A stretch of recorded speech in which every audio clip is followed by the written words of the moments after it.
थाव फंगलरोय हाइदुना पाखत पोटलै तौदुना युम-युमदा थाव थमजिनबगी हैनबी थादोकपियु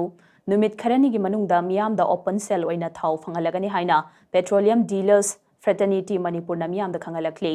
हिरमसिगा मरी लेनना ngasi मणिपुर प्रेस क्लब की थांजिंग हॉल दा पांगथोकिबा पाउगी मिफम अमदा petroleum dealers fraternity Manipur Laishram जोगेंद्रन हाई हौजिक मणिपुर दा पेट्रोल अमदी डीजल मरांग काइना मियामदा फंगहनबा ngamdabagi crisis ama thoglibasi maroina april gi ani suba chayol dagi horaga oil depot dagi oil pump singda supply tawriba chang asi hantharakpa oil company amadi lenga ki maikai dagi tawbaya baya daba khara thamlakpadagi ne mamang dadi oil pump singna numit mari mangani gi mathau taba chang adu check kakpa matamda chapchana pirami adu bahojikti khudamoina kiloliter kun gi check kakpada kiloliter 15 piba kiloliter 10 kaklagana kiloliter 8 kumbagi changda thadurakli hairiba thawong asina Manipur khakta natana India gi state khudingmakta khudong chadaba kaya mayoknari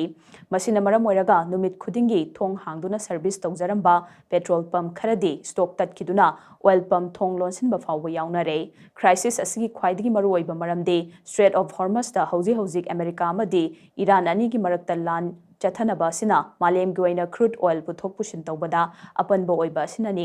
masigi saitheng India da su yamna chawna mayoknari lana sigi mamang dadi oil company singna sales hangatna ba target thamduna thabak tawromi adubu hujikti yariba makhai sales hanthahanbagi mawongda limited supply tawre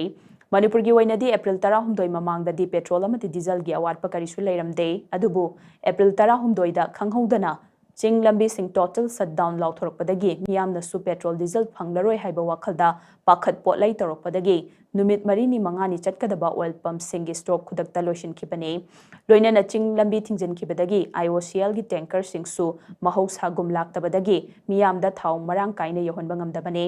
Isam samna hana petrol pump da piramba thau gi volume hantharakpaga mapachana national highway singda shutdown toksin kiba asina stock tatpa horakpani adubu masida thoidokna pakhatningai oide numit khudingi leptana thau gi gari sing changlakli nongmanini asida hanagum normal tarak lagani amaromda petrol pump ta thau leina thau leitre haijilaga black ta thau thadokpagi wafam leite oil pump singi transaction pumnamak yamna transparent oina lei oil pump amadadi petrol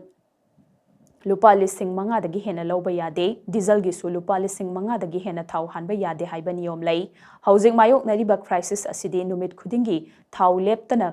kakpa hek yarakpaga miyam da thau marang kaina fanghanba ngamgani haina mahangna haiki. Public sing da ju saigi panic ame thau phangdre na chakhibagi panic ama laigiba. Masi jina phangdabagi scarcity amadi laigi adubu hojik akhoina pamjing jida company dagi jo hojik se mathang supply je adum continuous oina di tawe